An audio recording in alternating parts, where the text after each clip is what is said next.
Mumpung Oke, Abang sebelum Raffi sama udah Pak Juma. tersedia. Jadi di Silakan. Yesaya 1 ayat 1 memang penglihatan yang telah dilihat Yesaya bin Amos tentang Yehuda dan Yerusalem dalam zaman Raja Uzia, Yotam, Ahaz, dan Hizkia dan Raja-Raja Yehuda. Di Yesaya 2 ayat 1, firman yang dinyatakan kepada Yesaya bin Amos tentang Yehuda dan Yerusalem. Jadi ini nubuatan belum terjadi. Tapi karena ada kata telah berarti terjadi. Sekarang saya bertanya, di kitab Yesaya itu siapakah anak laki-laki yang disebut Allah, yang disebut Bapa yang kekal, yang memiliki kerajaan selama-lamanya, yang telah lahir di zaman Raja Yehuda, Usia, Yotam, Ahaz, dan Hizkia. Silakan Pak, tunjukkan ayatnya. Kalau memang itu pemahaman telah lahir, kalau pemahaman itu kita pahami kata telah, silakan Pak, di ayat berapa raja itu yang disebut Allah, yang memiliki kerajaan selama-lamanya? Silakan Pak. Oke, kita mau. Aduh, Alfi nggak enak nih mau tamu semua. Tapi aku simpel aja ya, sedikit aja ya. Menurut literasi Keyahudian itu jatuh kepada Raja Hizkia. Baik, di ayat sabar. berapa Raja Hizkia itu disebut Allah? Santai. Ini bukan pertemuan kita yang pertama kali membahas Yesaya 53 ini. Saya bertanya, kan kata telah, silakan. Kata telah itu siapakah yang dimaksud telah lahir itu? Silakan. Hizkiyahu. Oke, ayat berapa dikatakan Hizkia itu Allah? Nih ya, saya tunjukkan. Raja gitu maksud. Aman. Apakah Hizkia itu Allah, Bapa kekal, memilih kerajaan selama-lamanya? Silakan Pak. Saya tunjukkan.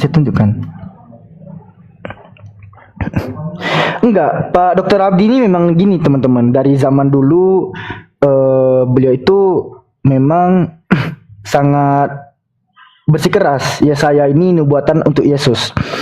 Pertama kalau dikatakan Ki yelet yulat lanu benitan lanu, pertama saya tunjukkan dulu nih Yesaya pasal 9 ayat yang kelima ya. Kalau dikatakan ki yelet yulat, di sini kan verbnya itu kita lihat ya. Verbnya itu pada aspeknya itu telah perfect dia. Dia itu sudah termasuk ke dalam kalimat past tense. Telah terjadi kata kerjanya. Terjemahannya tuh nggak salah tuh. Yang salah itu pada bait terakhirnya. Kenapa diterjemahkan sebagai Raja Damai? Sementara di ujung kalimat itu Syar Shalom. Syar Shalom itu Prince of Peace, bukan King of Peace gitu. Dan dengan lancangnya LAI membuat Yesaya 9 ayat yang ke-6 ini terjemahannya itu Raja Damai. Ya. Raja Damai ini datangnya dari mana? Padahal kalau kita lihat gak ada kata melek di sini. Yang ada itu Syar Shalom. Syar itu pangeran. Makanya gak salah kalau kita lihat di dalam King James Version pun dikatakan di dalam King James Version itu the Prince of Peace, bukan the King of Peace gitu. Nah, kenapa dikatakan pangeran? Kenapa nggak dikatakan raja? Karena memang pada saat ini yang telah lahir itu digelari sebagai pangeran, rajanya masih ada, Raja Ahaz itu masih ada, gitu. Nah, menurut Keyahudian, saya nggak jauh-jauh kok, karena ini bukan di kitab saya. Dikatakan Rabbi Shlomo Yitzhak mengenai Yesaya 9 ayat yang ke-6 ini, butir yang ke-6 ini, jatuhnya siapa? Ke Hezekiah name, the Prince of Peace, sin peace and truth will be in his day. Bukan kata Alfi. Bukan kata Alfi, tapi kata Rasi. Siapa Rasi? Rabbi Shlomo Yitzhak. Nah, oke, tampaknya kita akan mengulangi cerita yang sama, Dokter Adi. Barangkali Dokter Adi ingin berdiskusi sama Bang Zuma lagi. Pertanyaan saya belum terjawab. Di mana tertulis di zaman Yesaya ada seorang anak yang disebut Allah, memiliki kerajaan selama-lamanya. Itu kan nubuatan. Tapi kalau telah lahir, silakan. Di mana? Kalau ada tunjukkan, kalau ada bilang tidak ada. Izin nengai bentar Pak Dr. Andi, itu sudah overlap ya. Anda mempertanyakan yang tidak ada tertulis. Itu penafsiran yang Anda pastakan. Pak Dito, Silakan, Guru Anda. Pak Dito, Assalamualaikum kami warahmatullahi bicara, wabarakatuh. kami diskusi. Pak Dito, tenang.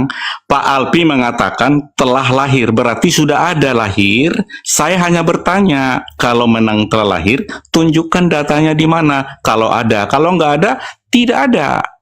Jadi saya katakan itu nubuatan, bahwa anak laki-laki disebut Allah memiliki kerajaan selama-lamanya, itu nubuatan tentang Yesus. Maria melahirkan anak laki-laki bernama Yesus, disebut Di mana Yesus anak dikatakan Allah Bapa yang yang kekal? memiliki kerajaan selama-lamanya, Di tertulis mana di Yesus Lukas dikatakan 1. Bapa yang kekal? Sebentar Pak. Di mana Yesus Lukas dikatakan 1, Bapa yang kekal? Enggak, di mana Yesus dikatakan Bapa yang kekal? Yesus adalah Bapa yang kekal. Oh, jadi Itu Yesus adalah nubuatan. Bapa itu sendiri. Iya, Yesus adalah Bapa itu sendiri. benar. Wih, Wanes, mantap. Terima kasih. Ada datanya. Aku dan Bapa satu. Yesus adalah tubuh jasmani Bapa. Jadi melihat Yesus telah melihat Bapa. Jadi Yesus itu adalah Bapa sendiri. Di Yohanes 8 ayat 24, akulah dia. Akulah dia. Coba kasih Banyumak netralkan. Ya, itu Bang Oke, Zuma. itu Yesus aja itu ya. adalah sang Aku Bapa sedang katanya. bertamu. Mohon izin, saya lagi bertamu. Lain kali kita diskusi Jangan lagi ya. dinetralkan, Sama. jangan dinetralkan kalau bukan dari Kristen. Mestinya yang netralkan itu dari Kristen. Siapa Ini- ini pendeta nih? Ini taruh dulu Iya. abang ini pendeta yang mau nantang Banyumak. Silakan lanjut. Ya, jadi tahta itu ada dua. Tahta oleh penguasa maut dan juga tahta yang berkuasa atas surga. Kalau dikatakan Yesus berkuasa atas surga, itu bullshit. Itu dibatalkan sendiri oleh Bible. Di dalam 1 Korintus 15 nomor 28. Tetapi segala sesuatu telah ditaklukkan di bawah Kristus, maka ia sendiri sebagai anak akan menaklukkan dirinya di bawah dia, dan yang telah menaklukkan segala sesuatunya di bawahnya, supaya Allah menjadi semua di dalam semua. Jadi Yesus itu tidak kekal. Dia hancur, lebur, yang kekal hanya Allah. Sedangkan kalau dikatakan bahwa penguasa kerajaan maut, itu betul Yesus. Itu betul. Jadi penguasa kerajaan maut itu Yesus. Tapi Yesus yang mana dulu? Ini perlu diperbaiki dulu pikirannya Dr. Adi yang tadi itu. Ya, Yesus itu penguasa kerajaan, tapi kerajaan maut. Yesus yang mana dulu? Yesus yang datang dengan nyala api. Di Wahyu Dalilnya mana 19 dulu? nomor 2. Jangan Sabar, asal ngomong, sabar, dalilnya mana? sabar ya Bang ya, sabar. Kalian kan penyembah Yesus Kristus kan? Nanti saya jelaskan bahwa hanya ajaran setanlah yang ingin menyamai kemudian pencipta langit dan bumi dengan melantik yang bernama Yesus yang bukan pencipta ini sebagai tandingannya. Sabar. Duduk yang cantik.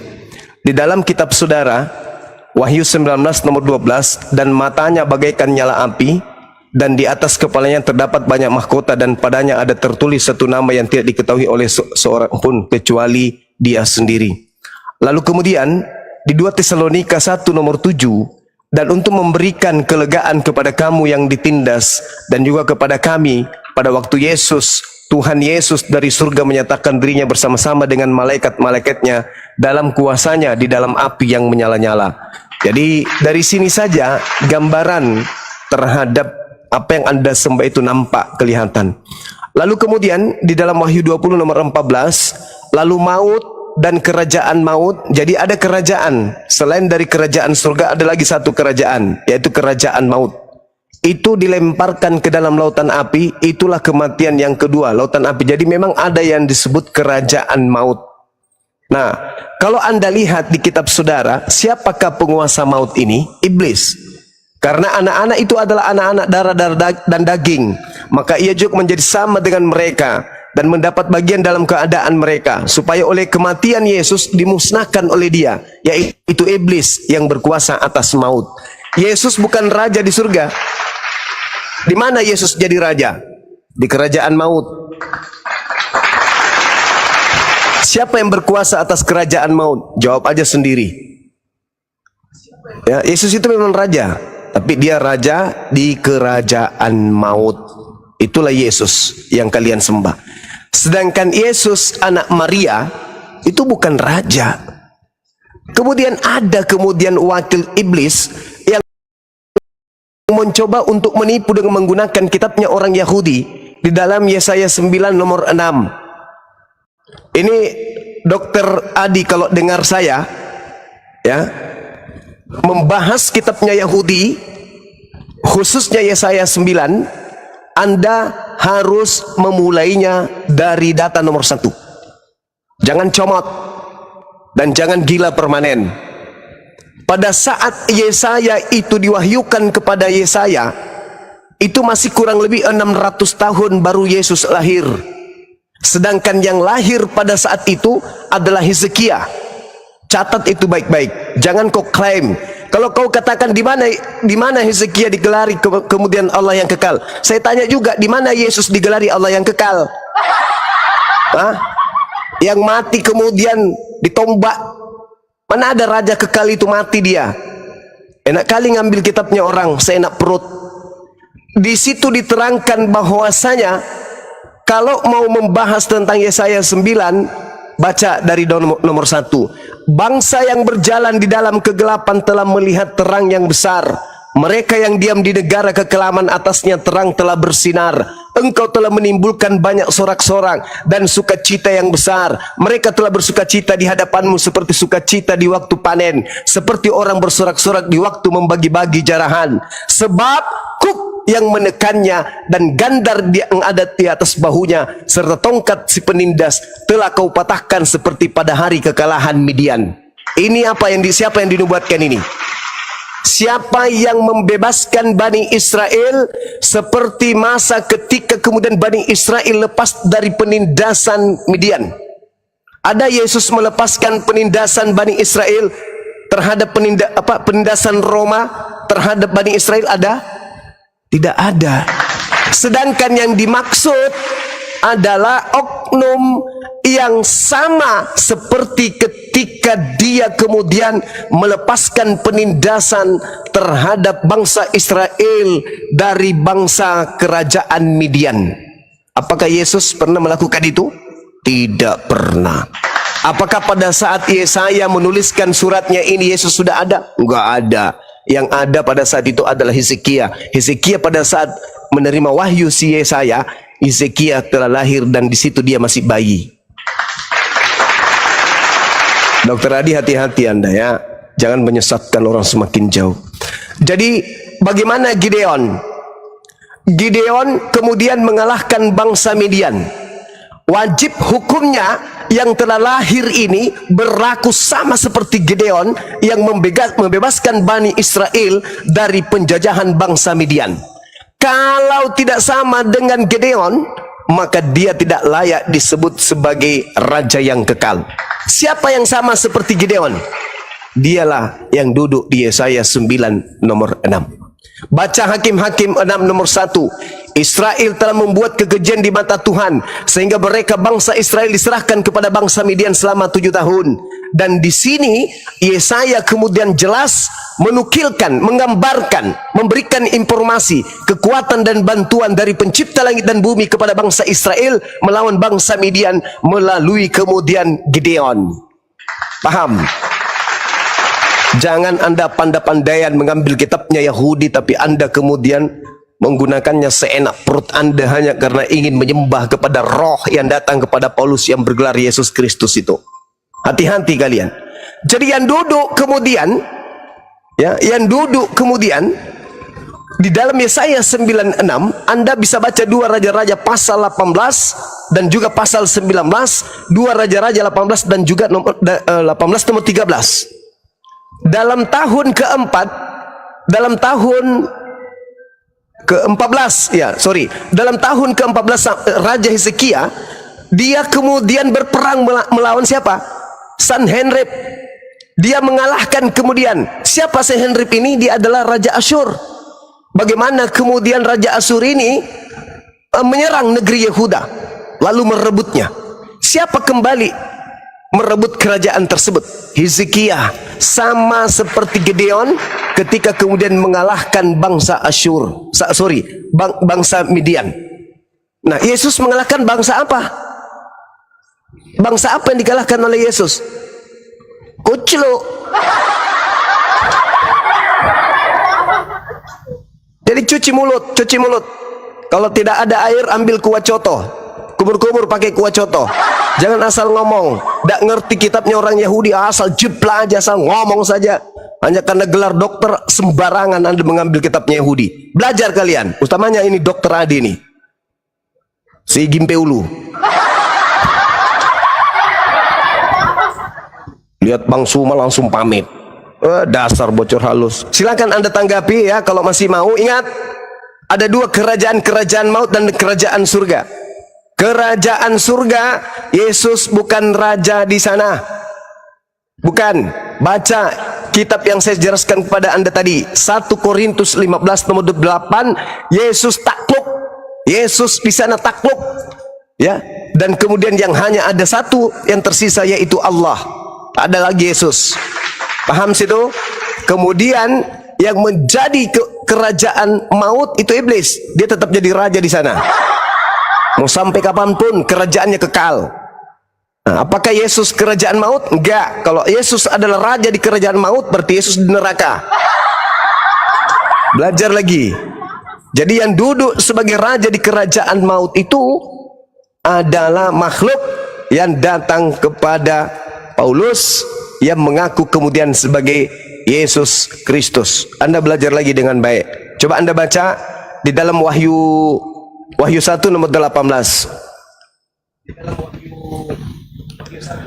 Dan yang hidup, aku telah mati, namun lihatlah, aku hidup sampai selama-lamanya, dan aku memegang segala kunci maut dan kerajaan maut. Siapa yang memegang kerajaan maut ini? Siapa yang berada di kerajaan maut? Kerajaan maut itu di neraka. Siapa yang ada di sana sebagai raja? Mau menyembah rajanya maut? Mau? Kuclu, sembuh-sembuhlah kau itu, ya. Minum kombantrin 1 papan kalau kau nggak bisa sembuh. Yang menjadi kerajaan maut itu, yang memegang kerajaan maut itu adalah setan, iblis. Wahyu 1:18, dan yang hidup, aku telah mati, namun lihatlah aku hidup kembali sampai selama-lamanya, dan aku memegang segala kunci maut dan kerajaan maut. Kata Yesus, yang berkuasa atas maut itu adalah setan. Sekali lagi, coba kau ambil Bodrex, ya, campur baygon, kau minum itu, Dokter Adi, supaya kau sehat. Silakan teman-teman yang mau belajar. Boleh saya jawab, Bang Suma? Iya, silakan. Oke. Karena Bang Suma tadi ngomong tentang kerajaan maut, saya akan bacakan siapa yang ada di kerajaan maut. Iya. Ya. Saya akan lengkapi ya. Wahyu pasal 19 ayat 7 sampai dengan ayat yang ke-10. Iblis dihukum. Ya, kata Bang Suma kan yang dihukum itu iblis. Dengar ya, iblisnya siapa? Dan setelah masa 1000 tahun itu berakhir, iblis akan dilepaskan dan dari penjara, dan dia akan pergi menyesatkan bangsa-bangsa kepada keempat penjuru bumi, yaitu Gog dan Magog, dan mengumpulkan mereka untuk berperang, dan jumlah mereka sama dengan banyaknya pasir di laut. Maka naiklah mereka ke seluruh dataran bumi, lalu mengepung perkemahan tentara orang-orang kudus dan kota yang dikasih itu.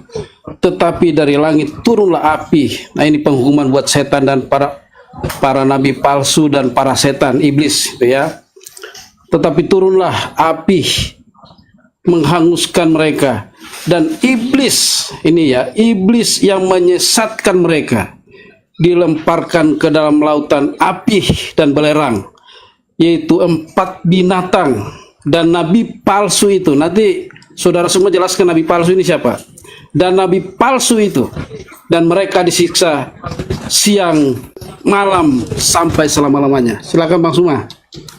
Oke, baik. Saya jelaskan tentang nabi palsu. Ya. Iya. Yeremia 23 diterangkan tentang nabi palsu. jelas di sana ketika berbicara tentang nabi-nabi palsu, ya, dikatakan gini. Ya dibaca, jangan dibaca benar. Bacanya biasanya. Ayatnya mana? Iya, oke. Saya baca karena ini satu perikop. Oke ya. Diterangkan gini. Mengenai nabi-nabi, hatiku hancur dalam dadaku, segala tulangku goyah. Keadaanku seperti orang mabut, seperti laki-laki yang terlalu banyak minum anggur, oleh karena Tuhan dan oleh karena firman-Nya yang kudus. Negeri telah penuh dengan orang-orang bersinah. Sungguh, oleh karena kutu ini, gersanglah negeri dan layulah padang rumput, digoron. Apa yang dikejar mereka adalah kejahatan dan kekuatan mereka adalah keadilan. Sungguh, baik nabi maupun imam berlaku fasik. Di rumahku pun juga aku mendapati kejahatan mereka. Demikianlah firman Tuhan. Sebab itu, jalan mereka akan seperti jalan yang licin bagi mereka. Di dalam gelap mereka akan terserandung dan akan jatuh di sana. Sebab aku akan mendatangkan malapetaka atas mereka dalam waktu mereka dihukum. Demikianlah firman Tuhan. Di kalangan para nabi Samaria, aku melihat ada yang kurang pantas. Mereka bernubuat demi Baal dan menyesatkan umatku Israel. Tetapi di kalangan para nabi Yerusalem, aku melihat ada yang mengerikan. Mereka berzina dan berkelakuan tidak jujur. Mereka menguatkan hati orang-orang yang berbuat jahat, sehingga tidak ada seorang pun yang bertobat dari kejahatannya. Semuanya mereka telah menjadi seperti Sodom bagiku, dan penduduknya kemudian seperti Gomora. Sebab itu, beginilah firman Tuhan semesta alam mengenai para nabi-nabi Yerusalem.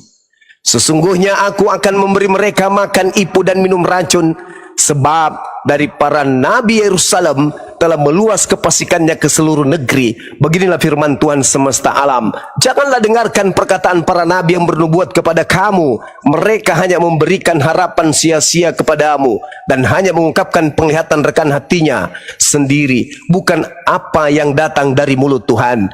Mereka selalu berkata kepada orang-orang yang menista firman Tuhan, kamu akan selamat.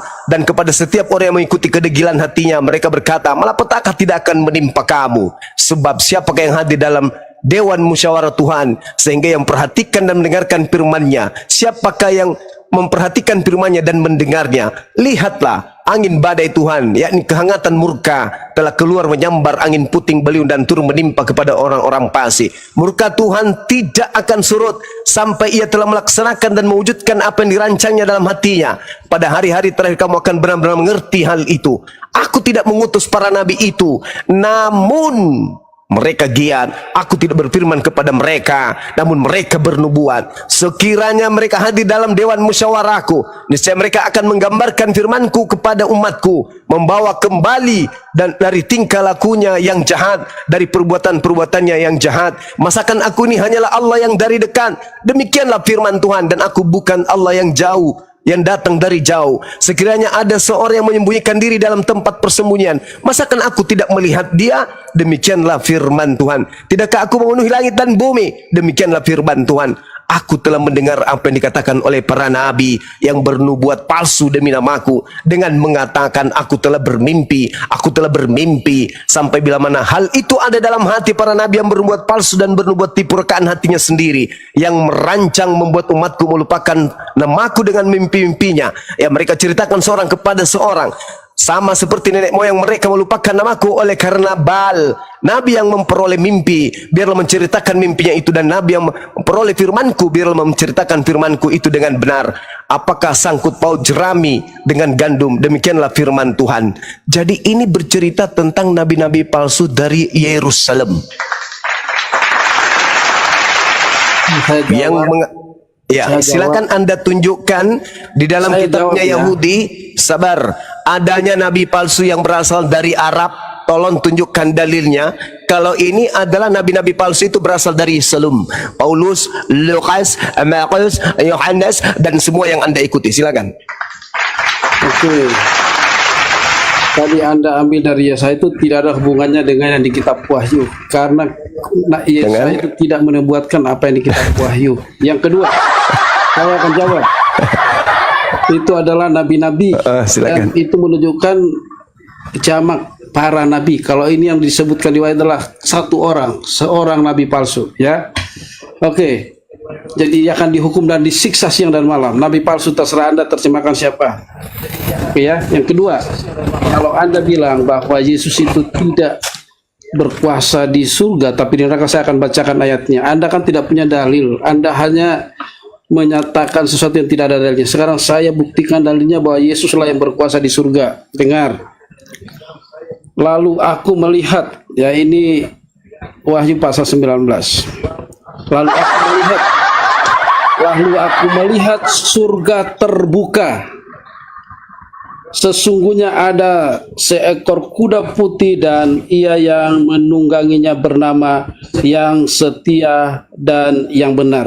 Ini Yesus. Nanti saya akan buktikan. Ia menghakimi dan berperang dengan adil. Wahyu ini firman Tuhan. Ini digenapi karena dia akan datang sebagai hakim. Wahyu ini firman Tuhan. Dan matanya bagaikan nyala api, dan di atas kepalanya terdapat banyak mahkota, dan padanya ada tertulis suatu nama yang tidak diketahui seorang pun kecuali ia sendiri. Dan ia memakai jubah yang telah dicelup dalam darah, dan namanya ialah Firman Allah. Yesus itu adalah Firman, kalam Allah. Dan semua pasukan yang di surga, ini kalau Anda bilang tadi di neraka, ternyata Anda salah baca mungkin ya. Dan semua pasukan yang di surga, bukan di neraka nih ya, di surga. Semua pasukan di surga mengikuti dia. Itu sebabnya dia digelar yang termulia di dunia dan termulia di akhirat. Jadi itu ya dan amin. Mengikuti dia, mereka menunggang kuda putih dan memakai lenan halus yang putih bersih. Dan dari mulutnya keluarlah sebilah pedang tajam yang akan memukul segala bangsa. Dia raja nanti, ya. Dan ia akan menggembalakan mereka dengan gada dan besi, dan ia akan memeras anggur dalam kilangan anggur, yaitu kegeraman murka Allah yang maha kuasa.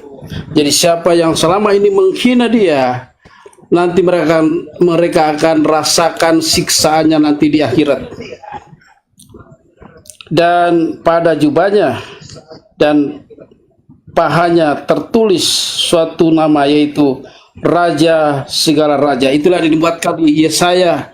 Dia disebut sebagai Raja segala raja, ya. Raja segala raja dan Tuhan di atas segala Tuhan. Siapa itu? Dia adalah Yesus yang dinubuatkan di Yesaya, yang kemudian dalam penebusannya menjadi manusia. Kenapa harus menjadi manusia? Yang gohir ini harus dihubungkan dengan yang goib.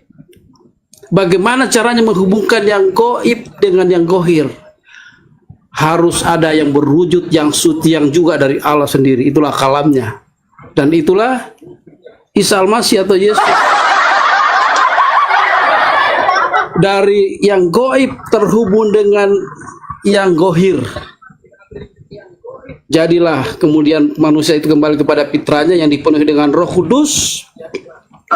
Jadi setiap yang percaya kepada Kristus dipenuhi dengan Roh Kudus. Itulah yang dari tadi dibahas antara dokter dengan Dokter Gila, bahwa Nikodemus itu tidak paham apakah harus lahir dari kandungan lagi. Itu bukan lahir dari kandungan, tapi lahir dari roh. Bukan diperanakan lahir dari daging, tapi dari roh. Dari roh. Jadi semua yang mau masuk ke dalam kekekalan, semua kita yang berwujud hari ini, termasuk Bang Suma yang berwujud hari ini, untuk masuk ke dalam kekekalan, kita perlu wujud yang namanya wujud yang mulia, wujud surgawi.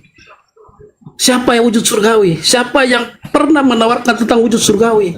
Dia adalah Isa Al-Masih, dia adalah firman yang kekal yang menjadi manusia. ada nggak yang berkelas sikit? Bukan pendongeng kayak gini, ada nggak? Ya, Tos? ya sama juga. Anda tadi mendongeng kan, hanya mencomot-comot. Saya ditanya, Sekarang pemirsa tinggal siapakah pilih. nabi palsu Yang itu? dicomot oleh Saya Sumato jawab nabi palsu itu dari Yerusalem. Saya sampaikan. Saya minta Ya, saya- data oke, terima nabi kasih ya, palsu terima dari kasih. Arab, mana datanya? Saya buktikan Paulus dari Yerusalem, penulis kitab Wahyu dari Yerusalem. Anda membaca data-data dari nabi palsu malah.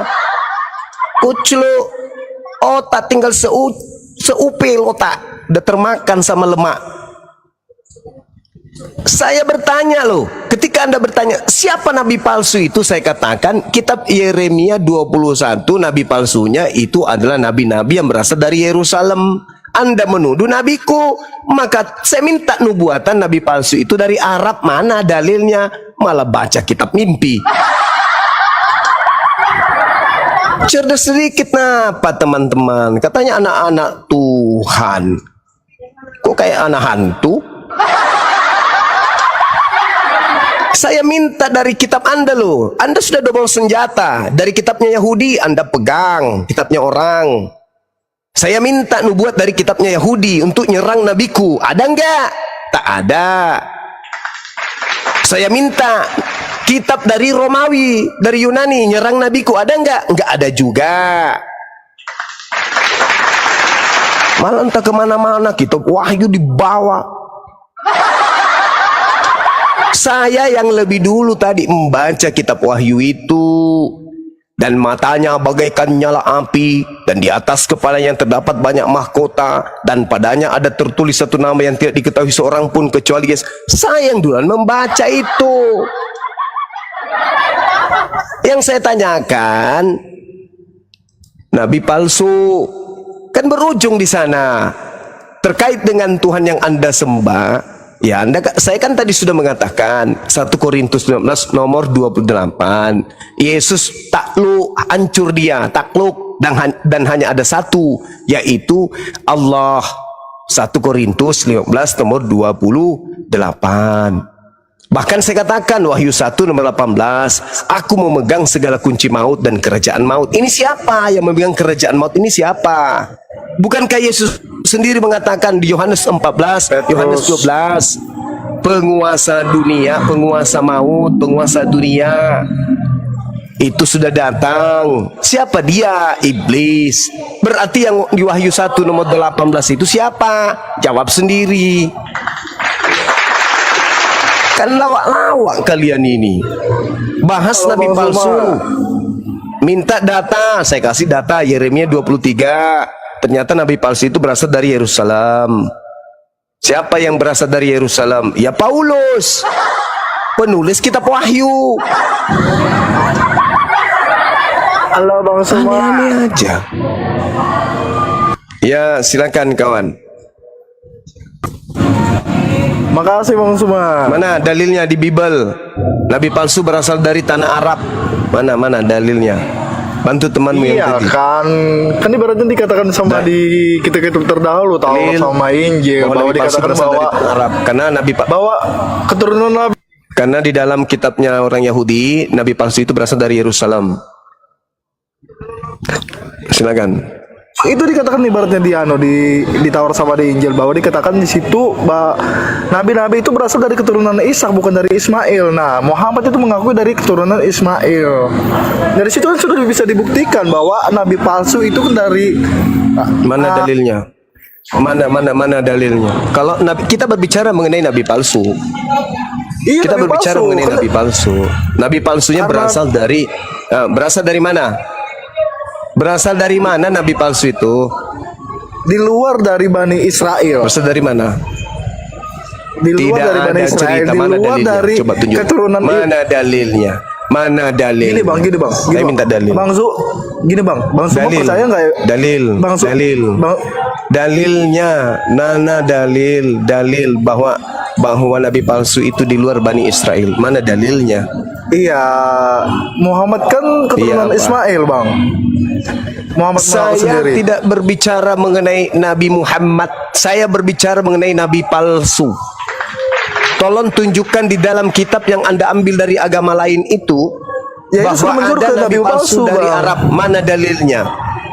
Ya itu dalilnya bahwa itu penjuru nabi palsu, bahwa keturunan nabi itu dari keturunan Ishak bukan dari Ismail. Mana dalilnya? Mana dalilnya? Ya, Mana ya dalilnya? bang, astaga, bukan masalah dalil ini lagi bang, tapi kan sudah jelas. Keturunan Ismail itu raja-raja, bukan pada keturunan nabi-nabi.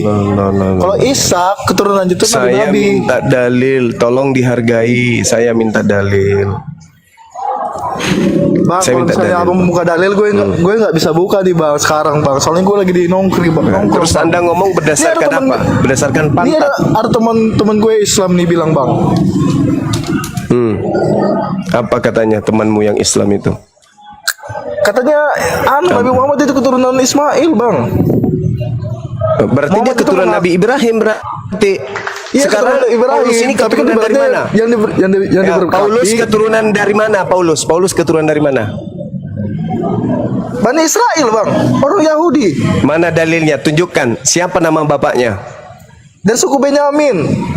Nama bapaknya siapa? Nggak tertulis di Alkitab bahwa bapaknya siapa, mamanya siapa, nggak ada tertulis. Mending kau nabikan luga tambunan. Masih mending tentara Ibaratnya- bapaknya siapa, emaknya siapa, Enggak. daripada ku menabikan seorang Paulus yang tidak tahu siapa bapaknya.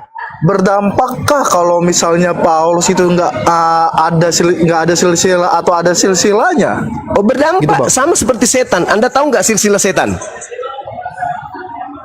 Kalau misalnya berdampak, kalau Bisa misalnya tanya dulu sama berdampak, mu. kenapa di surat Setan Yasin itu ketahuan nggak silsilahnya? Siapa bapaknya? Siapa emaknya? Ketahuan silsilahnya, Ya, sama dia ketahuan seperti Paulus itu. silsilahnya ketahuan? Iblis itu Siapa? kan dari malaikat. Iblis kan Iya, siapa ibaratnya nama adalah bapaknya? Setan yang datang kemudian mencobai Paulus, yang memproklamirkan kerasulan Paulus di dalam Kisah Para Rasul, siapa nama bapaknya? di mana bang? Di mana bang iblis mendatangi Paulus bang? Nggak ada bang. Kisah Para Pewarta 16 nomor 16 sampai nomor 18. Makanya kau jadi Kristen Iya. itu Di situ dikatakan dalami. iblis nggak? Di situ dikatakan iblis nggak? Bukan iblis kan? Ya Bang? jelaslah iblis. Ya dari mana anda mengatakan ibaratnya yang ketemu sama Paulus itu adalah iblis? Lah, Dari mana Bang baca Sulaiman dari mengambil kesimpulan Kisah itu? Para Wartawan 16 nomor 16 sampai 18, iblis yang memproklamirkan kerasulan Paulus. Alamak. Iya, dari mana anda mengatakan bahwa itu adalah iblis? Ya kan bang? Dari Itu, Bang. dalilnya. Gue mau bertanya nih. Karena tertulis begitu. Dalilnya nggak ada ibaratnya mengatakan bahwa dia iblis, nggak ada tertulis juga Baca nama-nama makanya. iblis. Astagfirullahaladzim. Roh jahat itu apa? Kalau roh jahat apa? Bukan iblis. Ya roh jahat iblis, tapi nggak ada tertulis roh jahat di situ bang. Anda pernah baca nggak? Udah gue pernah baca tapi gue lupa bang, tapi gue paham intinya bang. Intinya di situ bahwa Udahlah kawan, Yesus udahlah sih- kawan. Mending besok Gimana, kamu Bang? jualan ayam potong di pasar. Jangan ikut dialog di agama kalau nggak ada senjata. Kasihan Ya, Kristen enggak, yang lain. Bang. Kasihan. Kagak lah bang, kagak bang. Ibaratnya kan ini kayak sharing ilmu juga. Ibaratnya kalau misalnya abang percaya ibaratnya agama Islam itu emang benar kan harus diwartakan loh. Sama ibaratnya kayak Kristen, ibaratnya kalau misalnya gue ibaratnya yakin sama agama Kristen harus diwartakan juga, gitu bang. Nggak apa-apa. Ya ini ibaratnya saya kayak dalam-dalam kayak gini. wartakan bahwa yang datang memproklamirkan kerasulan Paulus itu setan. Iya bang, anunya nggak tertulis kayak gitu bang. Loh, Udahlah. kisah para pewarta bab Udah, Bang, 16. gue turun dulu bang, Ya, baca Ada ya. di urusan situ. nih. Baca di sana ya, baca di sana. Rasulmu itu diproklamirkan sama juru bicaranya, roh jahat. Anda sudah mengakui roh jahat itu adalah iblis.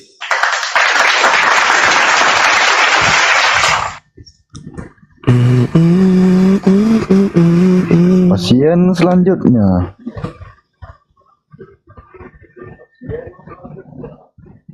Ya, ini kok mereka ini kok diskusi gak pakai data ya?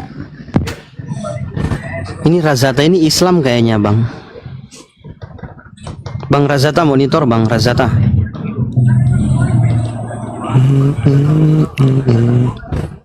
Bang Razata. Itu Pak Pendeta Abong itu Gurunda yang nantang Gurunda itu, yang nge-DM ke saya itu, malah kabur dia sekarang. Ilmunya Soal segitu nantang saya. Iya Ilmunya itu. kayak gitu. Iya, yang kemarin nantang itu pendeta itu. Lihat PT-nya, sosokan bahas Al-Quran sama Bible. Sekarang giliran bertemu sama Gurunda langsung, dasar Odading basi. Odai, monitor, Odai. Ya, assalamualaikum. Ya, monitor. Assalamualaikum. Iya bang, Halo. Islam bang ya? Waalaikumsalam. Islam. Ya, saya Islam. Saya cuma menyampaikan sebentar aja itu turunkan. Tadi tuh yang dialog sama Bang Juma tuh kayaknya tadi dia enggak bawa data. Makanya agak kurang kayaknya tuh orang satu tuh. Iya, Itu aja yang saya sampaikan. Dan ya, dan untuk Bang Handi Celebes terima kasih. Sehat selalu, dan Bang Juma sehat selalu. Oke, silakan turunkan, saya enggak apa-apa. Siap. Oke, pasien selanjutnya kita naikkan apa keluhan ya? Oke, silakan. Iya, pacar. Nama juga. Pacar monitor. Kan bang, saya muslim bang. Oh ya, abang minta naik. Oke, baik, siap. Izin saya turunkan bang ya. Oke, iya terima kasih. Iya, assalamualaikum. Gue heran ya, Dokter Adi dan lain-lain memaksakan banget itu ya, kitab orang diambil terus kemudian dipaksakan menjadi nubuatan untuk Tuhannya. Bagaimana mungkin Tuhan yang dinubuatkan gitu, untuk Tuhan dinubuatkan lahir, terus kemudian setelah dicek nggak ada yang memenuhi syarat, dan di situ juga telah lahir, diminta mana datanya. Kalau itu yang lahir Raja Hezkia, ya itu penafsirannya orang yang punya kitab. Masa Kristen bantah yang punya kitab? Gimana sih Dokter Adi? Lanjut. Iya. Assalamualaikum. Bukti bahwa ini ya teman-teman sekalian, bukti bahwa bukan Yesus yang dinubuatkan di mana? Di Yesaya 9. Yesaya. Ya, itu bisa dibaca di dalam Yeremia 36 nomor 30. Sebab beginilah firman Tuhan tentang Yoyakim, Raja Yehuda, dia tidak akan mempunyai keturunan yang akan duduk di atas tahta Daud. Saya mau tanya nih kepada teman-teman muslim, saya mau tanya, apakah Yesus ini keturunan Yoyakim? Sahih, betul, Tayyib. Dia keturunan Yehonya, Yoyakim. Nah, berarti apakah dia bisa jadi raja? Tidak. Di mana dia dituliskan kalau dia adalah keturunan Yoyakim? Ada yang ingat? Di Lukas pasal 3 berapa itu? Matius 1 27 nomor 11 juga. Matius 1 ya. Matius 1 nomor 11 ya. Oh ya, Yosia memperanakkan Yehonya. Itu dia. Yosia memperanakkan Yoyakim, Yoyakim memperanakkan Yekonya. Nah, ini adalah silsilah kakek buyut Yesus. Tapi di situ nama Yoyakim dihilangkan, tidak dituliskan. Kenapa? Karena di dalam Yeremia 36 nomor 30 dituliskan, sebab itu beginilah firman Tuhan tentang Yoyakim, Raja Yehuda. Yoyakim tidak akan mempunyai keturunan yang akan duduk di atas tahta Daud. Jadi Yesus ini kerajaannya di mana Yesus? Mereka kerajaannya nanti di surga. Ada kerajaan, dan rajanya itu mungkin yang diduga Yesus, yang menurut Yesus asli itu palsu. Karena kan dikatakan bahwasanya kerajaan maut itu kan neraka. Nah, mungkin dia rajanya di situ mungkin. Ya. Nah, kalau dua yang Ibrani Gurunda, dua Ibrani. Iya betul. Ibrani 2 Ya, Ibrani 2:14. 14. Mantap, ingatannya bagus. Nah gitu. Jadi kalau Yesus yang penyesat itu, waalaikumsalam warahmatullahi wabarakatuh. Waalaikumsalam. Nah, Ya, itu Bang. bisa. Bertanya. Abang Islam Mau atau bertanya. Kristen, Abang? Islam atau Kristen? Islam. Ah ya, apa yang mau ditanyakan? Silakan. Tentang Yudas Iskariot. Mati ya. Iya, maksudnya kenapa, Bang? Kenapa Yudasnya? Kenapa? Itu kan ajaran Islam disamarkan Yesus itu dengan Yudas Iskariot. Apa betul? Enggak. Nggak ada, Bang. Nggak ada tertulis. Udah ya, aman. Enggak ada ya. Iya, betul. Iya. Siapa yang disamarkan pada Yesus di salib itu? Kristus. Berdasarkan Bibelnya Kristen, Kristus, Bang. Kalau di agama Islam siapa itu? Tidak disebutkan di dalam Al-Qur'an. Oh tidak ya. Iya. Makasih, Abang. Tapi di Al-Quran ciri-cirinya di Al-Quran yang disalib itu anak durhaka. Itu. Ya, betul. Membenci ajaran para nabi, membenci rasul-rasul, memusuhi Allah, itulah yang disalib. Orang yang terkutuk ya Gurunda ya. Iya, di dalam Al-Quran surah Al-Ma'idah. Wih, mantap. Ada hoi. Oi. Oi, ya silakan. Kau di atas mau diskusi atau mau ngujar, oi? Diskusi ini mau serius atau mau lucu-lucuan atau Silakan kalau mau serius, silakan. Gini, Oi, topik apa yang kau kuasai, Oi? Jadi diskusi dua arah. Apa kira-kira bahasannya? Itu, Oi. Lanjut. tidak lebih ke yang tadi itu yang belum dijawab sampai selesai tadi sama siapa Alfi sama Ferry kan. Ini kok nggak mau dua arah lo? Tapi belum kau jawab tadi. Aku kan nanya Yesus di mana? Silakan aja, Oi. Apa yang kau mau tanyakan ini? Nanti Gurunda. Iya, pertanyaan tadi itu siapakah penolong? Maksudnya yang bawa nanti ke surga nanti siapa? Di Muslim itu siapa? Ya Allah ya Rabbi. Ya baik. Ya, itu harus ditahu kan maksudnya. Ya, siapa tahu ada mualaf. Silakan Gurunda, Fadol Gurunda. Gurunda kah yang bawa? Apa itu? Tidak connect juga Gurunda ini. Iya, lagi ada telepon, ada yang mau mualaf katanya. Api Jabar. Iya, gimana? Gini. Di Api Jabar Gurunda ada yang mau syahadat? Ya itu dia maksudku. Gurunda. Iya. Tadi pertanyaan ke Alfi seperti begini yang saya katakan, yang saya maksud tadi penolong atau yang bawa ke surga nanti siapa di Muslim itu siapa? Penolong yang membawa ke surga. Iya, yang mempertemukan dengan Sang Pencipta siapa nanti? Nabi Muhammad lah, siapa lagi? Siapa? Nabi Muhammad. Nabi Muhammad yang bawa umat Muslim bertemu dengan Sang Pencipta ke surga. Iya. Beliau yang membawa Muhammad sekarang di mana? Nabi Muhammad di alam barzah. Bukan di surga. Surga belum ada orang yang di surga sekarang ini, belum ada.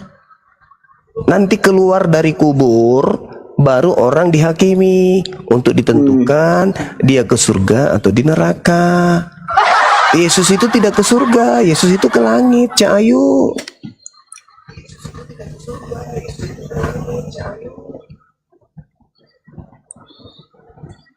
ini saya tidak mau permasalahkan surga itu di langit atau di mana, yang jelas belum ada yang ke surga kan. Masalahnya Yesus Belum ada yang tak ke ada surga dalilnya itu ke di mana? surga.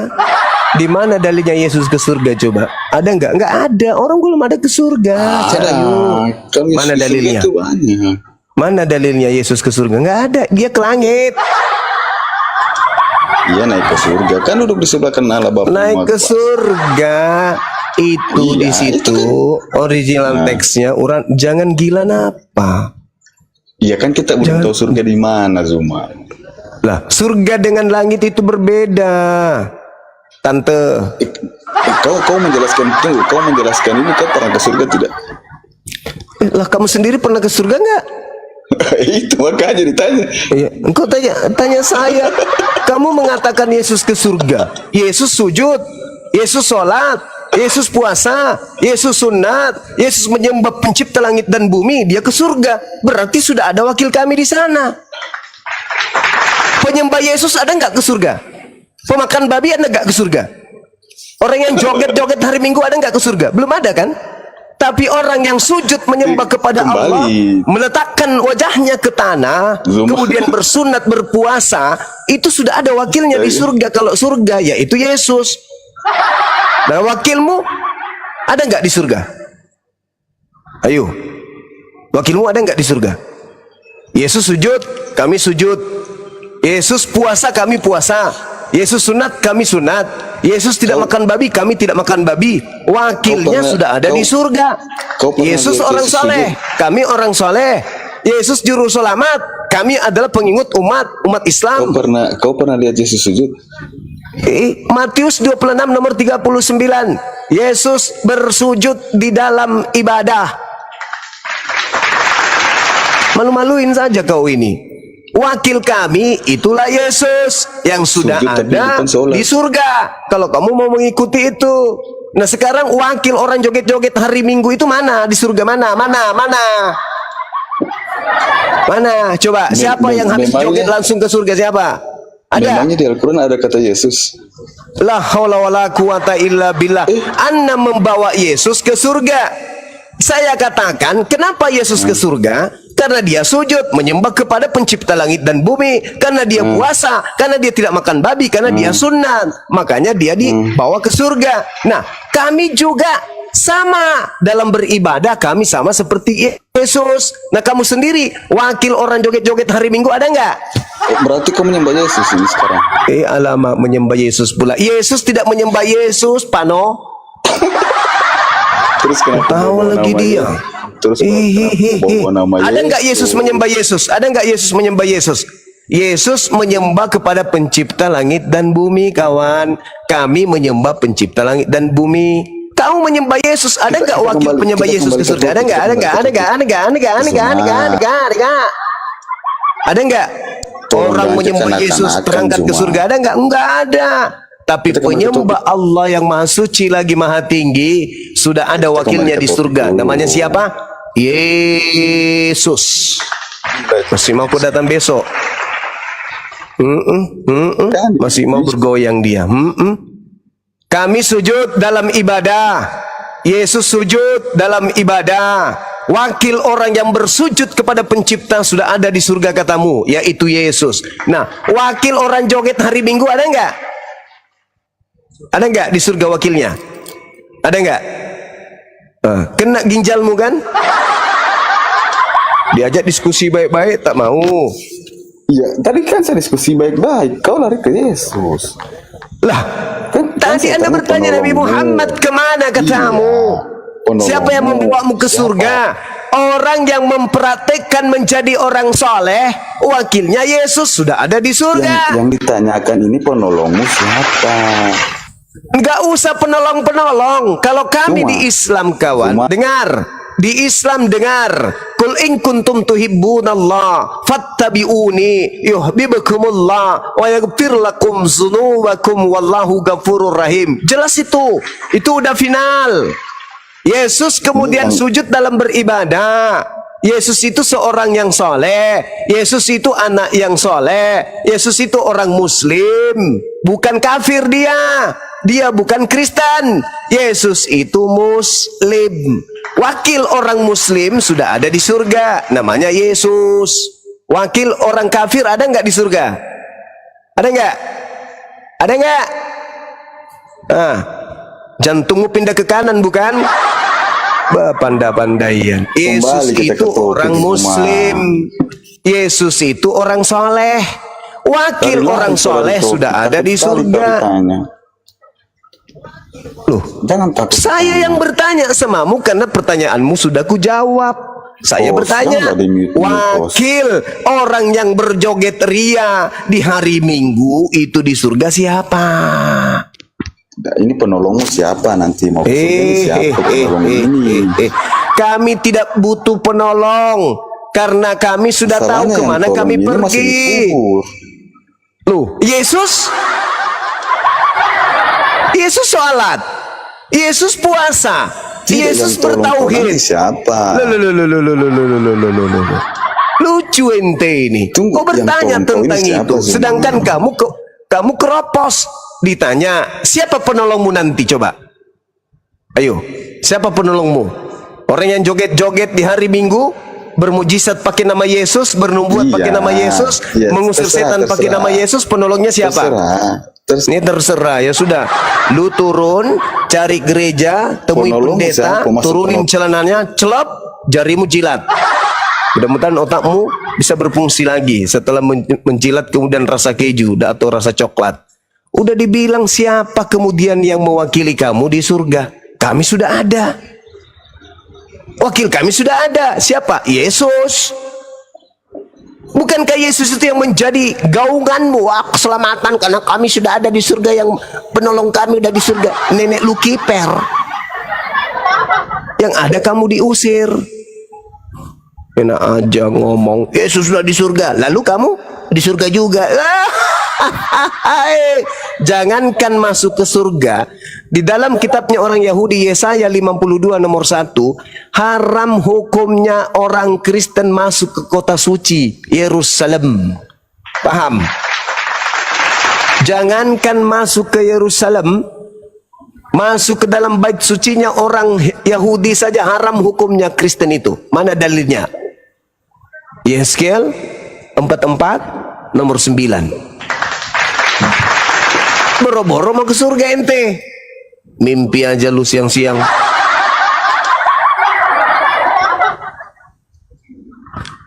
Pakai ilmu diskusi itu, pakai ilmu. Ada senjata.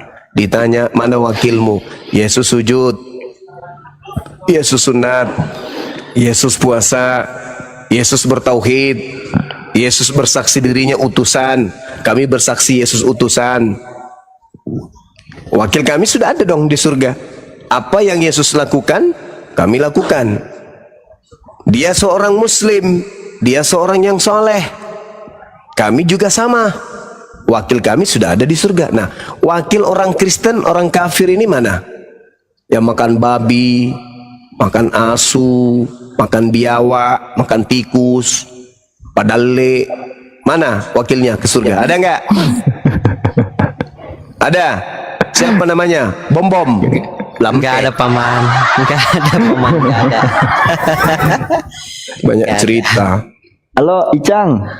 Icang 125. Icang 125 panggilan kedua. Icang 125 panggilan ketiga. Oke, Alfi izin turunkan. Di sini ada Ki Gede. Halo Ki Gede Batu Tumpuk panggilan kedua. Ki Gede panggilan ketiga. Oke, nggak ada juga. Kita nggak mau lama-lama di sini ya. Halo Bang Hendri. Bang Hendri Kamba.